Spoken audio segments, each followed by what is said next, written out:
Her words lingered, sharp and acidic, mocking me. Return it. I'd rather crawl than owe a poor, useless man. The laughter that followed cut deeper than the insult itself. My wife's laugh was the loudest of all. I didn't argue. I didn't beg for respect. I simply stacked my plates, stood up, and rolled the chair I had bought, $2, $500 of dignity, right out the front door. Not a word, not a glance back. They assumed my silence was weakness. It wasn't. It was the calm before a storm. I had married into that family, knowing I would never measure up in their eyes. I wasn't flashy. I wasn't wealthy. I just worked hard, quietly, reliably. For years, I delivered groceries to their house, fixed leaky pipes, mowed lawns. Last month, my wife's mother had surgery. The doctors recommended a wheelchair for smoother recovery. Insurance wouldn't cover it. So I tapped into savings I'd never mentioned to anyone. I bought the best model. Lightweight, reclining support, whisper-quiet wheels. I imagined her smile, her relief, maybe even respect. Instead, she spat venom, and my wife, the woman I thought was my partner, joined in. That dinner became my education, a lesson too sharp to ignore. On the drive home, the chair folded in the back, I replayed every moment. The sneers, the laughter, the word useless. They believed they had stripped me of pride. What they really did was strip me of mercy. I realized something important that night. Betrayal doesn't always come as infidelity. Sometimes it comes as the person you love, most laughing at your humiliation. And laughter leaves fingerprints. I went home, opened my laptop, and began pulling threads. I already had access to things they assumed I didn't notice because, while they looked down on me, they were careless around me. Her mother's house, I had installed the Wi-Fi. I knew the router passwords, the security camera system, even where the feeds were backed up.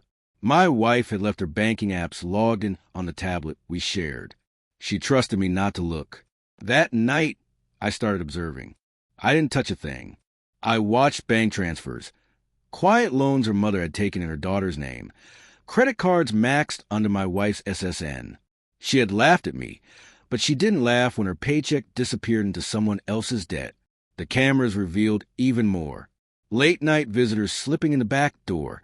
Not repairmen, not friends, men. Different men. My wife greeted them with smiles she hadn't offered me in years.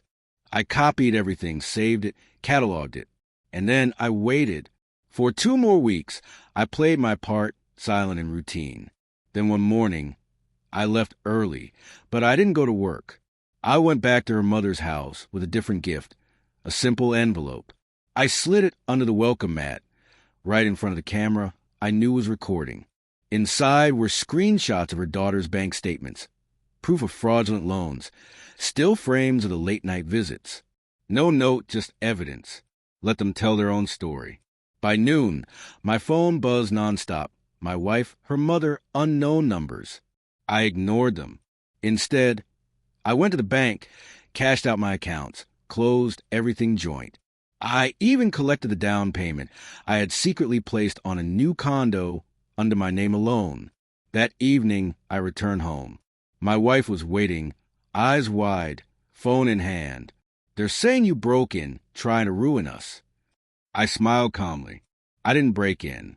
Check the cameras. You'll see. She did. And there I was, slipping the envelope under the mat, fully visible. No forced entry, no malice, just delivery. What she didn't know was I had already copied the feeds to my drive. If they deleted the footage, I had proof. If they kept it, it condemned them. Either way, no explanation would save them. That night, the house erupted. Her mother screamed betrayal. My wife cried. They clawed at each other, voices raw. I sat in the corner, silent, watching. When my wife finally turned to me, tears streaking her face, I only said, "You laughed." That's all I remember. You laughed while they called me useless. Her mouth opened, searching for a defense. There was none. Within a week, her credit tanked. Banks don't forgive quiet fraud. Her mother begged for forgiveness, but begged louder for money. The family turned on itself. Old grudges resurfaced. Accusations flew. I didn't add fuel. I had already lit the fire. My wife tried calling, texting, even showed up at my new place once, mascara running down her face. I opened the door just enough to say, "You had your fun. Now crawl." And I closed it. They would never explain the cameras, why I was there, why I had what I had, why every move they made was already in my hands. Explanation requires honesty, and that family had never spoken a true word in their lives. Me, I didn't need their apology. I didn't need their respect. All I needed was that silence, the kind that comes when the laughing finally stops. Now, when I close my eyes at night, I hear it. Not insults, not mockery, just silence. The silence of victory.